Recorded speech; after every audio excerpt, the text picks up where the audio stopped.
कधीपासून दुकान इथं? 12 वर्ष झाली. 12 वर्ष. अरे बापरे, 12 वर्ष म्हणलं बरं. आमचं एकच दुकान होतं गेलं कुठं? इथं. हा बाकी आता झाली सगळी. हा का? म्हणजे जुनं दुकान सगळं तुमचं? हा, जुनं सगळं दुकान? जुनं दुकान आमचं. अरे बाप. सगळ्यात जुनं. काहीच नाही का? इकडे हा आता आम्ही येतो तिकडची पटरी तर आता नवीन झाली ती.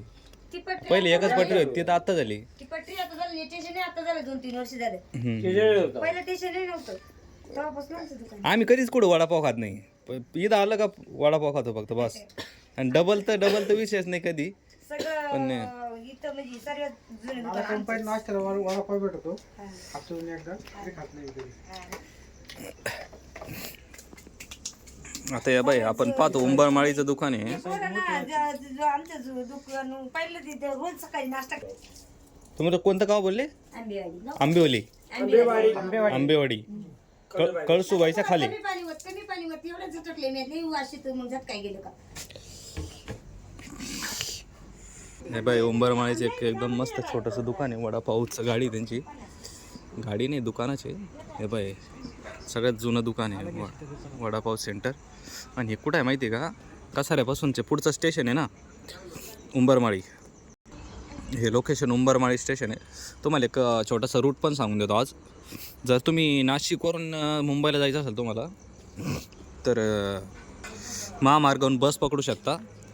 ठाणे कल्याण जाणारी कोणती पण बस इथं थांबती. कसाऱ्याच्या पुढचं स्टेशन उंबरमाळी. या हायवेवर थांबती. इथं साईडला हायवेवर थांबली. हे बाय गाड्या चालल्या.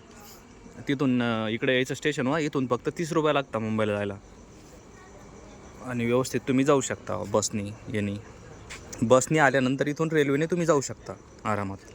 ही जी निळी गाडी दिसते ना पॅशन आहे का कोणती तिथूनच तुम्ही ह्याला क्रॉस करता. त्यांचं म्हणणं आहे की दुकानं सगळे म्हणजे ठीक आहे ते विषय जाऊ द्या. पण हे दुकान वडापाव एक नंबर आहे बरं का. तुम्ही आले तर कधी नाश्ता पाणी व्यवस्थित करा. तिथं ज्या काकू आहे एकदम चांगलं बोलतात आणि गरमागरम तुम्हाला वडापाव पण भेटेल समोसा पण भेटेल. इथं उंबरमाळी स्टेशन तुम्हाला दाखवतात. आणि इथं आपलं छोटंसं मंदिर आहे. आणि पहिले आत्ता आम्ही एक त्या साईडनं अजून एक लेन झाली आहे. इथं 2 लेन ऑलरेडी आहे पहिल्यापासून. हे बाई तिकीट घर एकदम साधं आहे. म्हणजे अजून इथं एवढं डेव्हलप झालेलं नाही काही.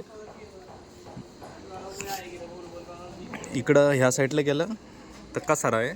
आणि इकडं सरळ मुंबई CSMT कल्याण ठाणे CSMT सरळ इथून गाडी भेटून जाते.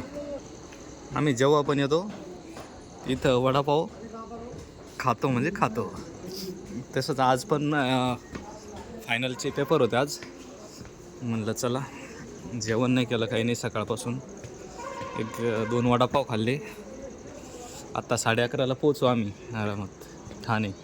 नाही 11:30 नाही 11:30पर्यंत रूमवर जाऊ. इथे स्टेशनवर स्पेशल म्हणजे मोसंबी विकायला राहते कायम कंटिन्यू. त्याच्यानंतर पुढच्या 1-2 स्टेशन गेले का तिथं चिकू विकायला येते ट्रेनमध्ये. सेम अजून एक सांगायचं म्हणजे तुम्हाला जर मुंबईवरून यायचं असलं पुन्हा नाशिकला तर सेम असंच येतं. CSMTवरून तुम्ही बसले का डायरेक्ट उंबरमाळी उतरायचं किंवा कसारा उतरू शकता. कसाऱ्याहून गाड्या कमी आहे नाशिकला जायला. पण जर उंबरमाळी तुम्ही उतरले इथं हायवेला तर तिथून कोणत्या पण गाड्या तुम्हाला भेटून जात्या लवकरात लवकर. चला धन्यवाद. थोडं आउट ऑफ मला माहीत नाही इथं किती जण येतील किती जण खातील किती जण पाहतील व्हिडिओ. पण चांगलं वाटलं म्हणून बनवलं. नक्कीच सबस्क्राईब करा आणि लाईक करा.